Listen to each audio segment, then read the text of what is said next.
Hello guys, what's up? Maing adlaw or maing hapon sa tanan. Okay, for today's video guys, natay gi-unloading nga 2 units nga 922A crawler excavator. Tong una na to gi-unloading is mo to ang ato ang kuan 920E excavator.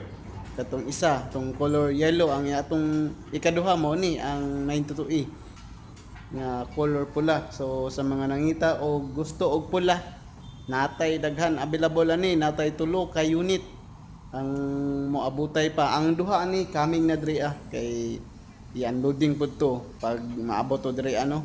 So pugi kaya tong unit guys, same lang ni sa color yellow, same specs lang. Ang naglahi ra gyud ang iyang color.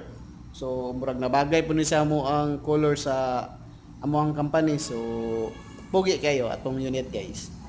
Palahi na ta. Di na punta padagat, palahi na ta. So kana mao ni akong update sa inyo ha guys. Ang duha nga maabotay mag-update po ko sa inyo. Sa pag-assemble ani puhon mag-update ko.